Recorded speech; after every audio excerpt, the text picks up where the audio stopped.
So we're halfway through the week following what I would call the Armageddon Friday that we just had in the market. Apparently everyone lost 8 figures Friday, then turned into philosophers. You forget that some people do trade so levered and without stops. And then there was just an unbelievable liquidation event in the crypto market. But 19 billion is insane, and I think it comes back down to the leverage. Right, he says our number one job is to make sure that we have a job tomorrow. Welcome to episode 3 of the Trading Floor podcast. I'm here with my partner, Tim. I'm Garrett Drynan, and we've got Kurt, as always, doing things behind the scenes. So it's October 15th right now. So it's, Wednesday?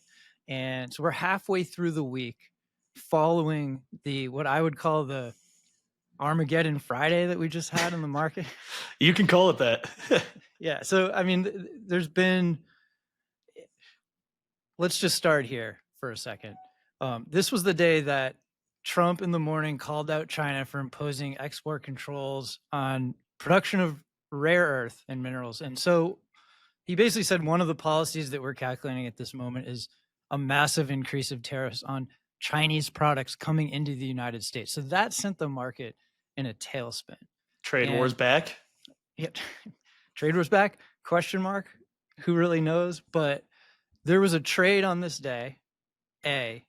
But B, which I actually find way more interesting, was how dramatic this day was. Like, Tim, like I'm kind of thinking that this might have been the most dramatic 3% drop that we've ever seen in the market. What do you think about that? Part of me thinks they're going to keep feeling more and more dramatic, but in the moment, yeah, it felt that way. And then you look back on Sunday, and a lot happened, which we'll get to, but then you think less dramatic. It wasn't that bad. It was just 3%.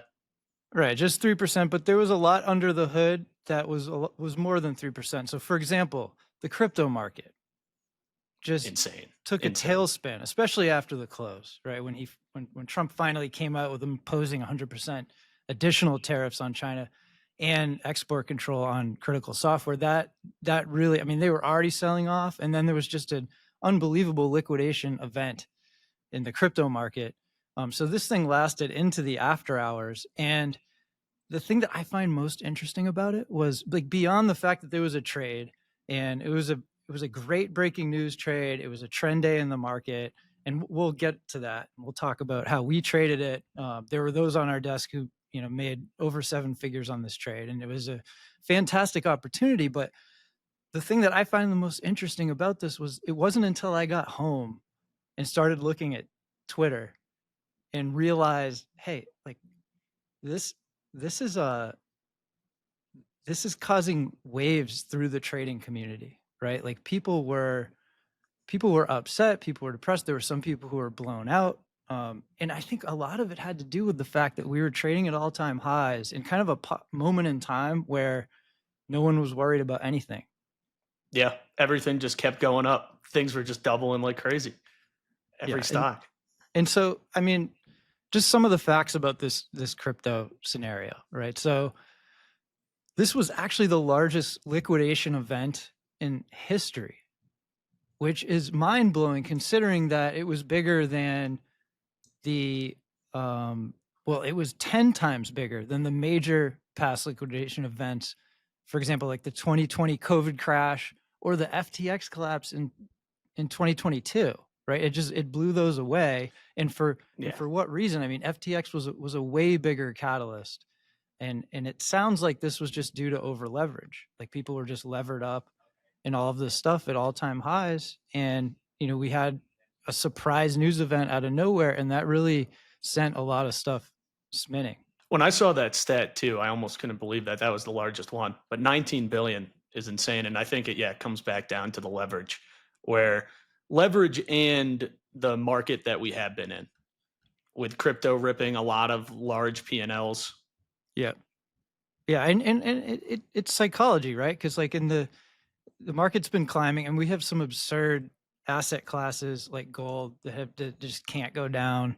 We've got the quantum stocks that just can't go down, and it's very easy to look over your shoulder to your brother-in-law or your neighbor, and they're crushing these names. They don't even know why. And, everyone jumps in like at the highs and over levers, and then bam, like everything gets smoked. So this was, like you said, the crypto sell-off erased over $19 billion, and this happened over minutes, which is just like absolutely ridiculous to And me. they sold intraday as well, They Ethereum did. and Bitcoin too. Yeah. So at that point, it was a capitulation and a liquidation. And there's a tweet by someone called Simple Swings that I just found extremely relevant. And this is obviously satire, but he says, apparently everyone lost 8 figures Friday, then turned into philosophers. And that's the What do you take from that? That's the way it felt. Well, because Yeah. like you go on Twitter and everyone's like rationalizing and starting to get spiritual about it, because it was one of those there are more important things in life than money moments, right? Yes. You had to Go stop and take a think. walk outside, and yeah. Exactly. And I find it interesting, and I know like we talked about this a little bit, where I mean, hey, like we've all taken losses, and at some point we're definitely gonna cover like maybe one of our best losses on one of these episodes for sure. We've talked about that. But you know, with the way that we trade like that, like we're not gonna get wiped out. Just We always have stops in place. You forget that some people do trade so levered and without stops also. right. So like let's think about this crypto thing for a second, because Tim, like one of the things that I found interesting, and again, this is like rumors, this is Twitter, but Unusual Whales says, check this out. A new crypto account was opened yesterday morning, 30 minutes before Trump's announcement of 100% tariffs on China. It added a huge multi-million-dollar levered Bitcoin short position. The market dumped. The trader made a profit of $192 million in 2 hours. And then he just writes unusual. Yeah, unusual. No, I remember seeing that too over the weekend. And just to add to all the emotions already going on, like you said, like a lot of big losses on Twitter. You're seeing, huge losses, people losing everything. Add to the emotion is someone got in early, potentially with the news. And, right, and of Twitter course, ran with that. Yeah, of course, everyone's calling out Trump and exactly. saying, it's Barron right in there, or Eric. It's somebody in the Trump camp who knew about it, right? That's always the reaction. Who really knows? That hasn't been confirmed. I don't want to. Yeah, we're not confirming or breaking the news here. That's a different source. But I mean, you do have government influence. We have seen it with some front running, with Pelosi. So it just adds to this whole suspicion that people kind of have. But Right. I mean, the timing, could have been a coincidence, but it is interesting. Yeah. So let's just rewind a little bit and kind of walk this back and just talk about Friday. And there was a series of events, right? Because there was the original tweet that dropped the market. And then right after the market closed, it was the 100% tariffs. And then it was, and then of course we get the taco rewind, right? Exactly.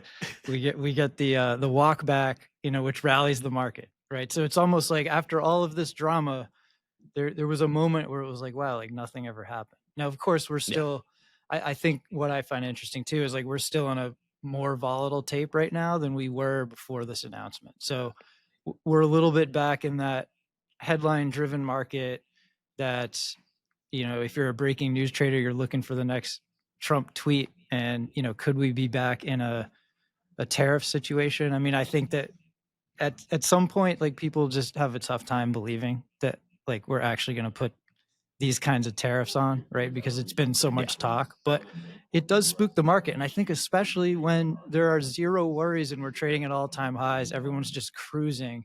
And then all of a sudden you've got flashes of April in your head, like, oh man, like, is this on again? Right. So it's sell now, ask questions later, and it's Friday.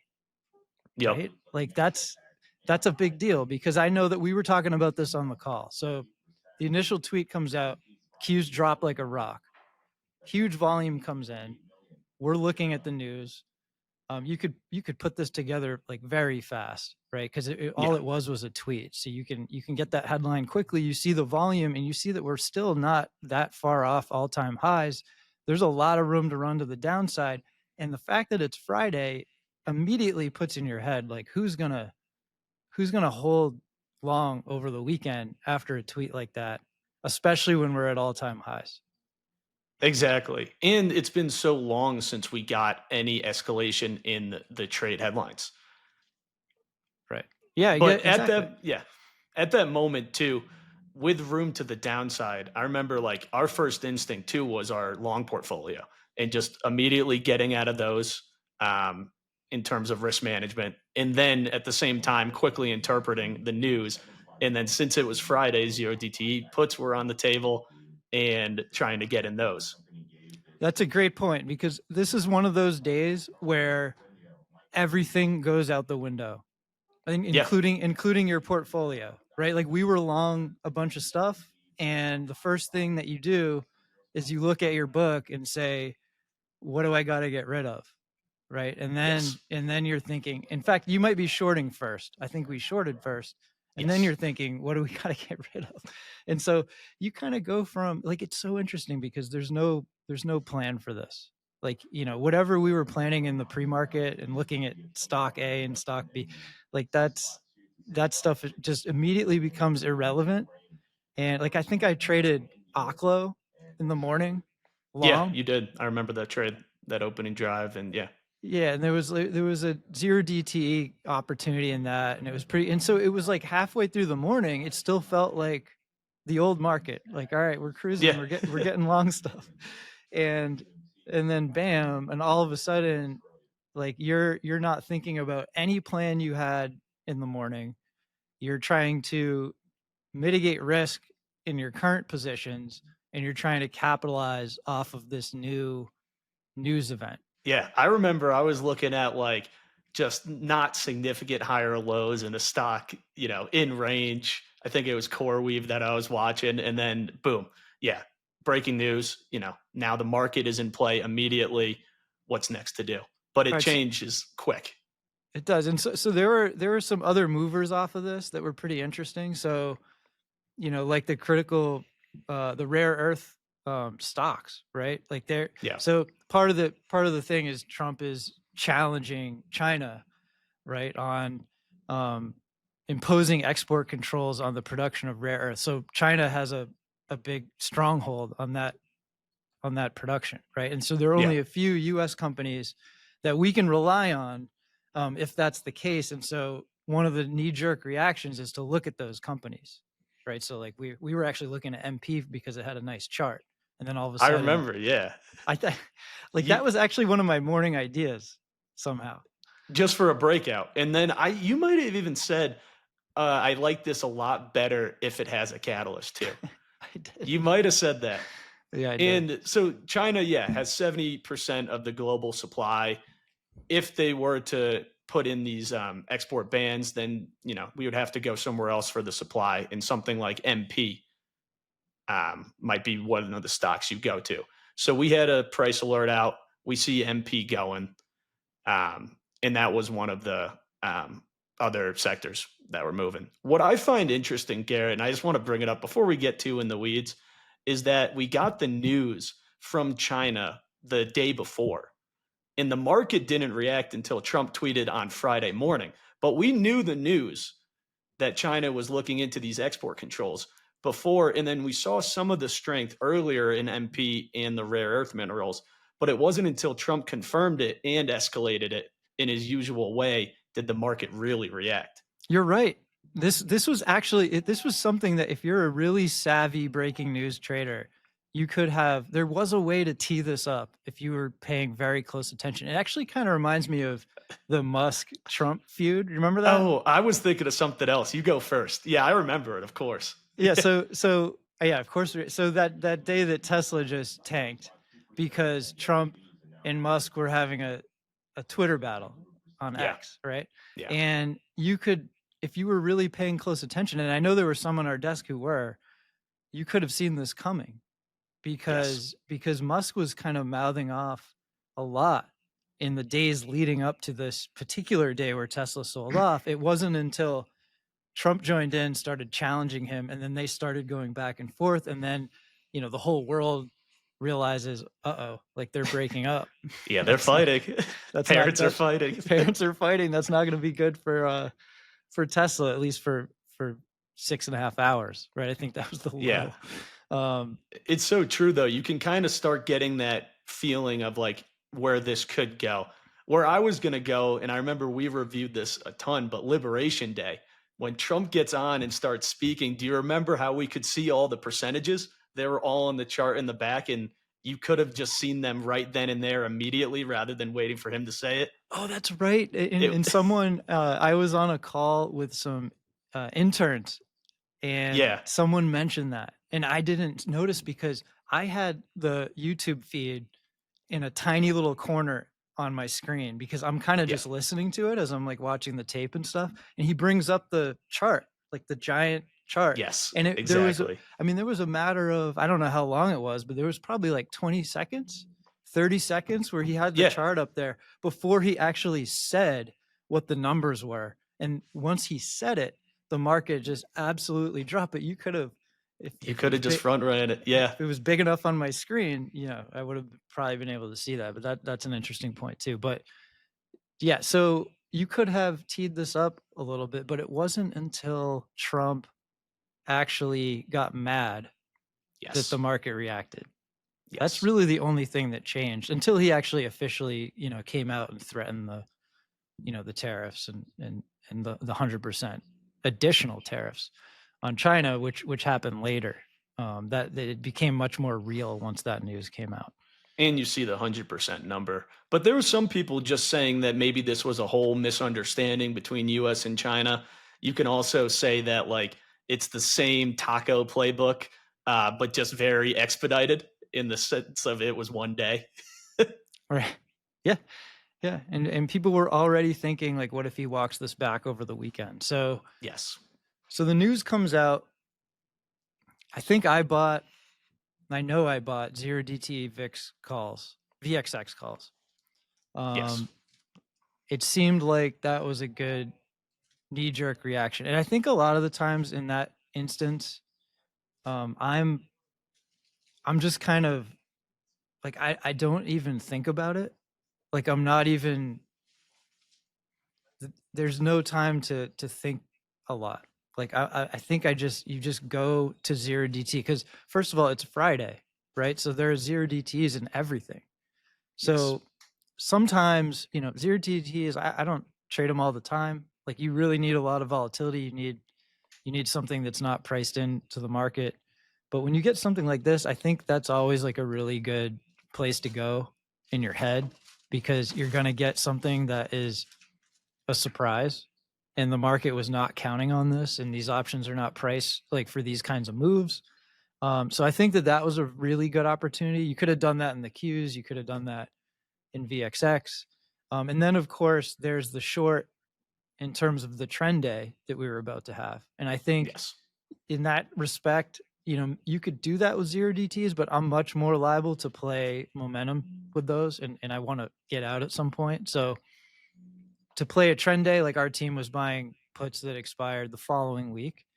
And I think one of the things that we were talking about in real time that really played into this trade and a variable that helped us hold was the fact that it was Friday, right? And we were watching the market sell off, and every time it tried to bounce, it couldn't reverse. And the later and later and later it gets in the day, you're starting to think to yourself, who's going to buy this going into the weekend? Of course, unless there's a reversal in the news, but otherwise, who is it? Linda Ratchke says something like never fade a weak market on a Friday or something like that. Yeah, I've heard that saying from her. Yep. Yeah. And it makes a lot of sense. So that helped us hold those all day. And a change in character because the market's been thrown negative headlines during this like last part of this bull run, and every time it's been able to reclaim. So Friday was different in that sense, and it was the first major headline that caused a pull-in where like a lot of guys were thinking this could close at lows. Right. Right. And we have a lot of breaking news traders on our desk who do very well with that playbook. And so I wouldn't call breaking news my bread and butter, but when it's this big, you're gonna take it, right? You're not like as a team, we're not looking every day for like the next breaking news thing, but there are some breaking news trades where just as a trader, you're there. That's what's happening right now. You want to take advantage of it. But there were some traders on our desk who like specialize in this kind of moment who really, really crushed this trade. A Um, hundred and percent. and Yeah. I think there were a lot of reasons that made this crushable, like upon review. It wasn't just the news, but it was the sentiment and the vibe of the market and how everything was kind of priced going into the news. Like you already mentioned, that it wasn't like we were already in a volatile tape where people were concerned. We were No. at all, I think we were literally at all-time highs. We were making new highs as this happened. So when you get that initial flush, if you're staring at like a 1-minute chart, it might look like you're chasing, but when you see that volume and you understand the news that came out and realize this is something the market can really react to, and then you kind of look at a little bit of a higher time frame chart and just realize like we're not that far off of all-time highs. There's so much room below to fall on a Friday before people have to go home for the weekend, and people just like us are going to be puking all of their swing longs when they see this. Exactly. And yeah, like you said, really hasn't pulled in well above the moving averages. Very speculative market as well. Yeah, the nature of it's changed, and we talked about that. And I think this is something that for me like needs to dictate how I adjust my trading.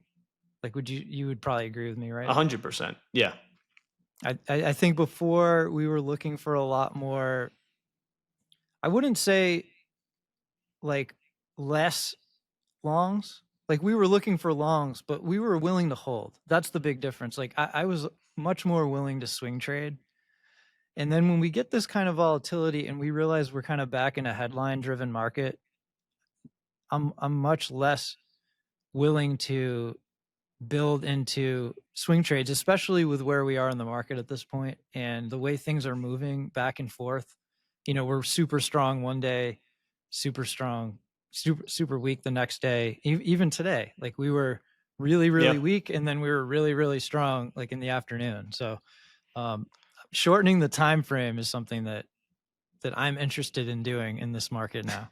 And that transition is difficult because long momentum, swinging momentum stocks last month was the trade. You know, that was the best Yeah. trade in the market. You know, you get this headline and it switches things. Going back though, I want to talk a little bit more about that actual trade because zero DTEs are the way to crush that trade. And usually that's because you want to trade them when there is momentum and you expect momentum to continue immediately. Like you said, you don't want to sit in those. But it's interesting because there was a lot of things, you know, you could pick. You can pick market stocks, you can pick VIX, you can pick Qs, but there is or there was a conversation of where we should go on our team. And in those kind of market plays, it is best using those market instruments rather than, you know, trying to almost reinvent the wheel. So Without, yeah. how would you define reinvent the wheel? What do you mean? So I always think, you know, on big market sell-offs like that one, to give an idea too, I think it was like a negative 1,000 tick on the immediate news, maybe even got down to like negative 1,600, which is significant. I think, you know, usually correlations go to one there, and it is best to trade, you know, the indices, trade VIX. Okay, yeah. And I've made the mistake sometimes too, where, you know, maybe I'm going to pick one of the stronger tech stocks that really hasn't pulled back. It's a relatively strong stock. You're like, oh, now the risk to reward is great. And then it doesn't pull in or sell off nearly as much as the market does. And you're like, why did I go with AMD? It reminds me actually of the market bounce day, dude, Oh, way you're right. back in April. Yeah, yeah, because you were in the wrong horse on that Yeah. day, right? I think What it what was was it, MU. MU? Yeah, Yeah, MU, which, like, you know, technically speaking, it was very ripe for a reversal. Risk right. to reward was there. It was, you know, capitulating like crazy. But yeah, it ended up being relatively weak to Qs that day. So I have nothing wrong with trading a high beta name to express a market play whatsoever. But my rule, to your point, is if it's a market play, at least get long or short the Also, market, yes. right? Yeah. SPY or Qs or VIX, do something there. And then, you can pick and choose, if you like certain stocks. Cause like to your point, you never know if they're going to underperform or outperform the market, right? And I've been in Yeah. that position too, where you have the perfect call on the market and you choose like Nvidia, Yeah, and exactly. And you're you like, don't get paid. Yeah. yeah. But the VIX zero DTs that you got, I think that was one of the better trades with the Qs zero DTs. Like in those moments, what I sometimes find difficult, like we were kind of talking about with our long portfolio, is just making sure you're not caught flat footed and you're able to make that decision quick. Because we initially went with some of the next week calls. And I think that in review is one of the areas where, the zero DTs are great. You're expecting momentum, play that first initial drive. It ended up kind of grinding the rest of the day, closing at lows, but it wasn't as, I would say, opportunistic for a trade. Right. In terms of the convexity that you're going to get from those options and how long Yes. you're going to hold them. I think you could go with Monday's puts in the Qs too. That would be good because then you have something to hold overnight. And of course, we got the reversal at Yeah. least over the weekend, right? So what Yeah. came out over the weekend that reversed everything? The 100% we get right after the close. And then later that day, we get that the meeting with Xi Jinping is not canceled. So that was one of the first things. And then Trump on Sunday reiterated it. Don't worry about China. It will all be fine on Right. Truth Social. And that's a technical term, right? Yes, of course. Yeah. That's an official. It will all be fine. Yeah. Yeah. So this He just had a bad moment. right. Let me read a tweet from you from this guy that I really enjoy. This is really like a satire account. It's called Depressed Okay. Options Trader, and the handle the handle is at account blown. Oh my God. Account underscore Gets better blown. and better. Yeah. He says you got liquidated for 5 million in less than 10 minutes. Lost your life savings. Don't worry. It was all just a misunderstanding. Because that's like he tweeted this once Trump walked it Yep. back, right? Yeah. Because this was after the entire crypto market like blew out, and then Trump was just like, never mind. And of course, it's not his responsibility to, hold the market up or prevent these things, but it just shows how risk management is so important in this game. I mean, it really, really is, because in our team leader, who's been our team leader from the very beginning, K-Fitz, what's he always say? Right? He says our number one job is to make sure that we have a job tomorrow.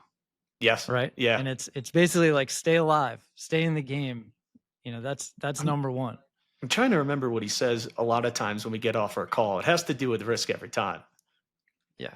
Yeah. So, it's important to have a process for this, because I think Lance had a nice tweet, which you might want to refer to, but he, to this point of you need to have a plan, but you also need to have the foundation to follow it and to not get caught up in deer in a headlight situation, especially in these moments.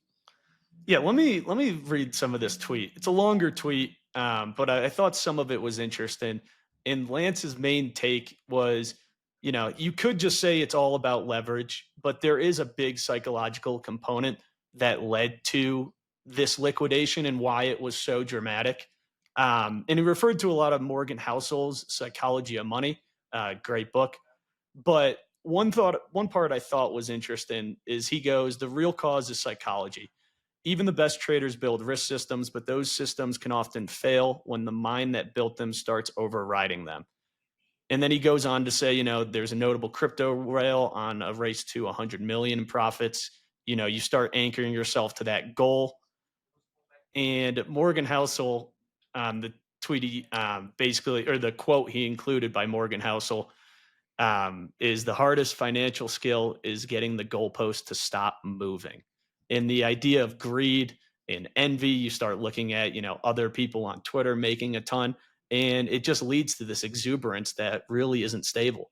But what is that? I found that quote pretty interesting. The hardest financial skill is getting the goalpost to stop moving. And I'm kind of curious what you kind of think of that.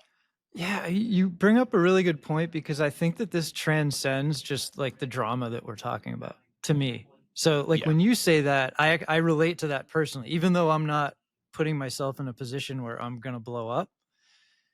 It's so easy to compare yourself to those around you. Like I think every Yeah. human does it. It's human nature, no matter what field we're in, right? And I think that we're all trying to get better, right? We're working our butts off here, dedicating Yeah. our lives to this game, and we're really competing against ourselves, right? That's Yeah. we're trying to grow.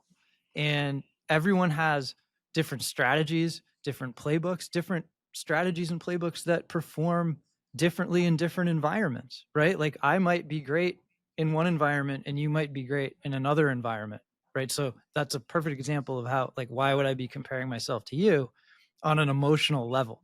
And so I think as a human, I've definitely dealt with this, right? Like, I mean, Same. I'm on a trading desk surrounded by like unbelievable talent. And so it's like every time that I do something where I feel like, wow, I really grew. I really had a great trade. Wow, that was a record trade. Like you look over your shoulder and someone made more, right? And you see the P&L. Yeah, and so it that kind of thing and can really get to you if you don't watch out because you start thinking about that and now all of a sudden you're not thinking about your process, right? You're not thinking about following your rules. You might be just thinking about, oh man, like I need to just totally change what I'm doing. Like you're kind of chasing Yeah. this thing that doesn't exist. And I think psychologically it can be a trap. And so it's the similar idea of like everyone's been talking about all this leverage, the fact that we're at all-time highs, and the fact that we have all these quantums going crazy, all these high flyers that are way above where they should be trading in terms of value. And a lot of people are probably doing really well, and there are a lot of talented traders that are doing really well, and there are probably a lot of people doing really well accidentally. And it's very easy to look at your neighbor or your brother-in-law who just bought the quantum names at $5 and are Yeah. still holding and say, oh man, like I'm missing out on this. Like I gotta get in now. Like they can't go down. Let me lever up. Like I'll show them. And that's gonna be like the worst possible time to do so. And probably the worst trade that you can make because you're not making a trade based off of the market telling you something. It's not based on a playbook. It's just pure emotion. And you really do see that the most, or it's the most exaggerated in the crypto sphere Yeah. with the fancy cars, fancy watches people post, huge profits. Um, but yeah, everyone deals with the comparison bias, and you need to just keep it you versus you. Yeah. Well said. Well, absolutely well said. So this same depressed options trader had a tweet. I love them. He says, as the years go by, every 2% crash gets worse. I'm seeing people on here claiming they've lost everything and their lives have been destroyed on a 2% drop. The leverage in the system is historic. That's why the next real crash won't be 10% or 20%. Get ready for 50%. I saw. What You do you sent think me of that? that. 50% would be tough. It'd be ugly for a lot of people, but it's true. I think it just has to do with the leverage. Like my immediate thought is we just saw they're coming out with 5x levered ETFs of single stocks literally this week. I mean, how does that work structurally? Like if a stock goes down 10%, those are going to go down 50, right? Yeah, a lot are going to go to zero, I think. If something goes down, what happens if the stock goes down 20% in a day? They go to zero? Yeah, yeah. Like in that, I mean, for a stock like PLTR or any of these like growth stocks, that's not crazy. Like, Right. especially, I mean, hopefully they don't come out with quantum 5x because, yeah, who knows? Yeah. No, it is like a thing of the time right now. But it goes back to us asking, how dramatic this 3% felt. And that might just be a sign of the times. It also might have to do with the trend that started in COVID, a lot more retail participation. It adds a dynamic, especially I would say in these type of breaking news panic moments. It's true. And did I read somewhere that retail put more money into the market over the last like month or so than ever before? That's been Yeah, you thrown sent around. that. Yeah. Do we have that there? I can't remember. Um, I don't know. I don't know how much it is, but people have been talking about that. And I think Yeah. something that keeps coming to my mind, and I might just start waving a flag for this. Yeah. Everyone loves to say that retail is the dumb money. Like that's like the old school interpretation, right? Like, oh, retail just bought. It's got to be the end. Yeah. I mean, retail's been buying since the April low. Oh, 100%. Pretty big. Yeah. So I'm going to start saying that retail's not the dumb money. I think that with today's technology, the information flow out there are a lot of really talented retail traders. And I think that it's just missing something to just assume. Now, of course, like we're talking about like people who are over leveraged and there's the good and the bad. But these days, like what if retail's not wrong all the time anymore? And what if we can like I'm sticking up for retail. That's my stance. I think there are a lot of good retail traders that bought the April low tactically for a reason, and they've got information and they're reading books and using tools and technology. What do you think?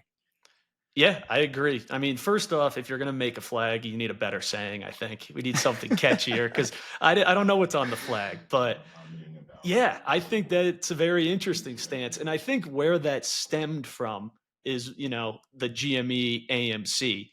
So I don't know if you're fully backing the army that was behind Open with this statement. I didn't say I'm Yeah. defending Reddit. Okay. Right? Yeah, Like, yeah. Of I'm course. just saying Yeah. retail as a whole. Like But I no, think retail, yeah, they've been buying a lot. And I mean, some of the high retail names are like Tesla, Nvidia. And I could get behind that stance. I think the bigger thing with understanding and not going in with any bias of like, smart or dumb is just knowing that it does add a dynamic in certain market environments like the one we're in.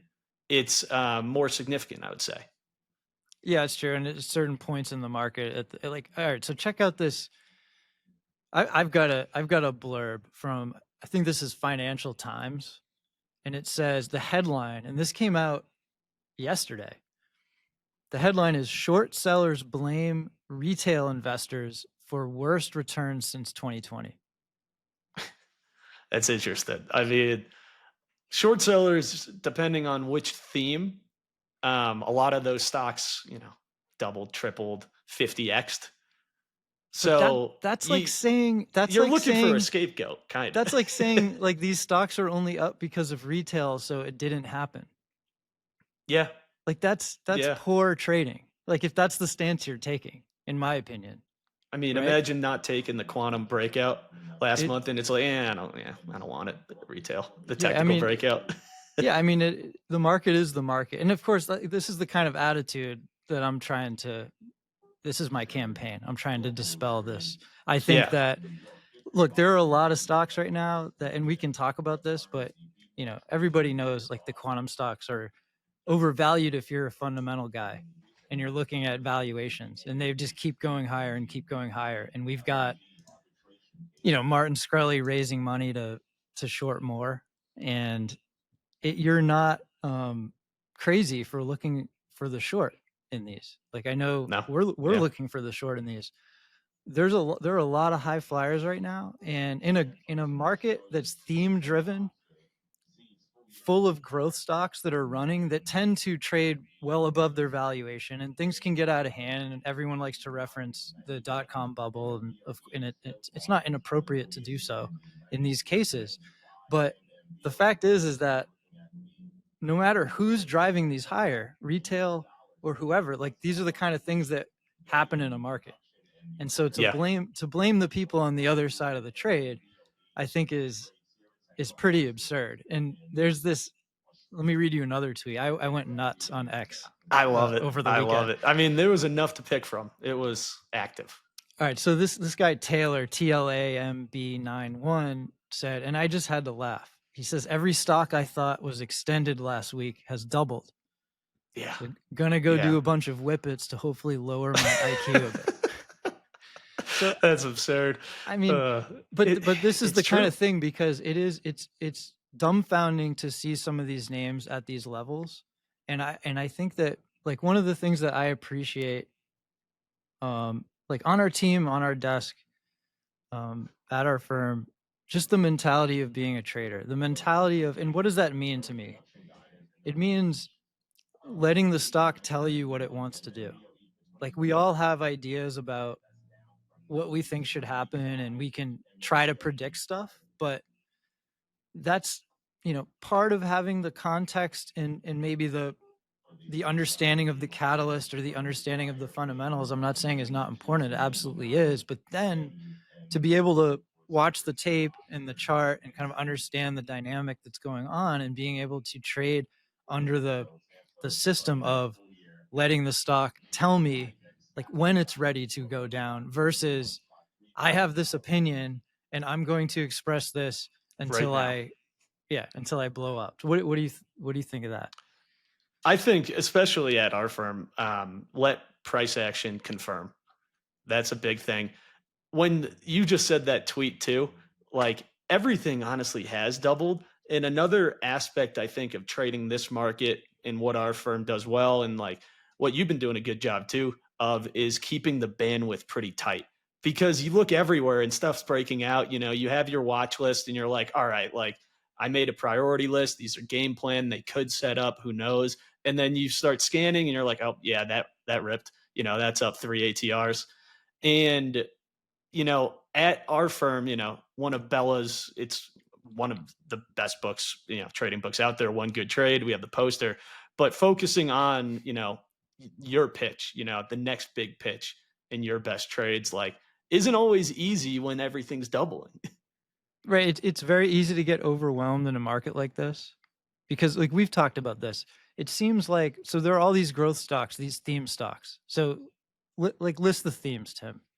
Like, so yeah, quantum, robotics, rare earth, those are the big ones. Batteries, drones, yeah, nuclear energy. Nuclear energy with OKLO, and then like the AI data centers and all these crypto mining companies are turning into AI data centers now, and so those are running. So it's like, you look at your charts and you plan for one name, and then it's like some other name, out of the 100 names in this list. Oh, it's the drones day. Yeah. So to me, like, that highlights, like, the use of, the importance of having technology, the importance of having price alerts, because there is a lot moving in this market and it can be overwhelming. And it makes me kind of come back to that whole, like, comparing yourself to others. It's very easy to also see stocks go that you missed and, get pissed. And then you just hit the next one, and maybe that wasn't the right spot to hit it because you're thinking about the last trade you missed. So I find this market really helps if I kind of double down on relaxing and not having FOMO. It's very easy to have FOMO. What's the most interesting thing in the market right now going forward? Oh yeah. I would say quantum names still right now. Yeah. You could argue with the market too, but really looking at RGTI, the past 3 days have been crazy. I'm just looking at the chart right now. 2 days ago, strong close, 55. We get we get a gap up, pulls in, only pulls into 2-day, which is crazy. Holds 2-day, reclaims, and then today it looked like there was a top. Like, I mean, it looked like they could have potentially topped, but it never got below the previous day's range. And then what did it do? Yeah, it ripped off the lows and closed back at highs. So that's the main watch. I still, with that, watching all the other quantum, IONQ, QBTS, QBT. And I think the big question at this point is, like, is it going to have to end with a parabolic move? It's been, it's at the phase of this squeeze where these failed short setups look so juicy, and you almost have to really fight the FOMO of trying to short lows there. But then we have rules like it's still in range that help with that. But yeah, I'm wondering if that's the case, or is it going to be one of those where we break a prior bar low and it's kind of no parabolic, and we just get first red day follow through. All right, so that would be like, and again, this is Wednesday, so by the time this comes out, who knows what happened? But that would be like RGTI through 50 today, Yes. like, because that was yesterday's low and basically today's low, or these things go parabolic, which would be the best case scenario, because that would give us a nice technical signal to say, okay, these are blowing out, right? Maybe Screlly's finally covering. I don't know. Maybe, who knows? Yeah. Maybe he's hedged. We know he's short. I saw a funny. He's been tweeting. I saw a hilarious tweet from him the other day where he posted a photo of his face with a sticky on his head, I saw that one, and it said bag holder. So he's got a good sense of humor. He's making fun of himself, and he's up for the year too, because he's in a bunch of other stuff too. But I agree with you about the quantum. I think it's interesting because it's one of these situations, and we've seen these before, right? We saw, SMCI get nuts last year. We saw MSTR get nuts last year. This is something that this same story plays out over and over in the market. It just so happens that it's quantum right now. But one of the interesting things about it is that the higher it goes, the more emotional the stock gets. You can just see it on the tape because you've got so many people shorting it.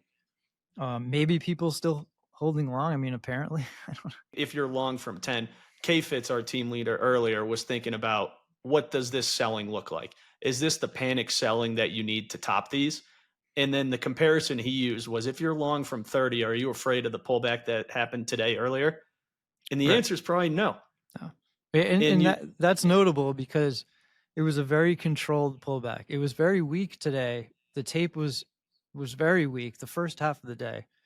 But it wasn't that kind of panic backside day one type of day that we look for, where we're like, okay, this is finally unwinding, right? And just bids dropping. No, people have been looking for this trade for a while, because if you look at the companies and the lack of revenue and the zero, like their offices are in like garages and stuff, like there have been a million reasons to short these for quite some time. So it has to be something else. And so, to us, that's a setup. That's like usually like a technical setup. Again, it comes back to, when is the market going to tell you that it wants to go down, right? And so one of the ways that could set up, as you mentioned, is that they start to squeeze and speed up and go parabolic, and you finally get some volatility to the upside that does not digest and consolidate and go sideways, but instead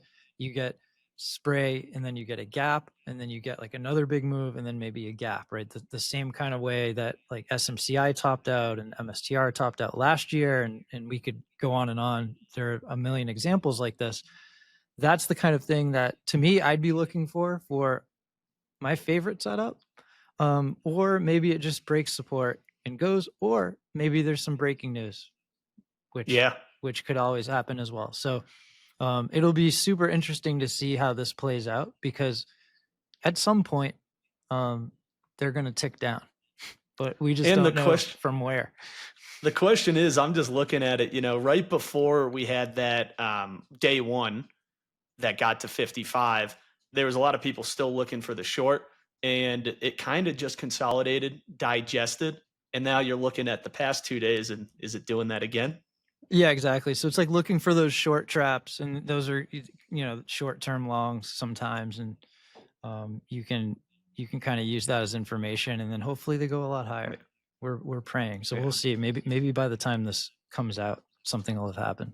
Thank you, everybody, for tuning in. We really appreciate you, and we'll see you next week. Stay safe out there.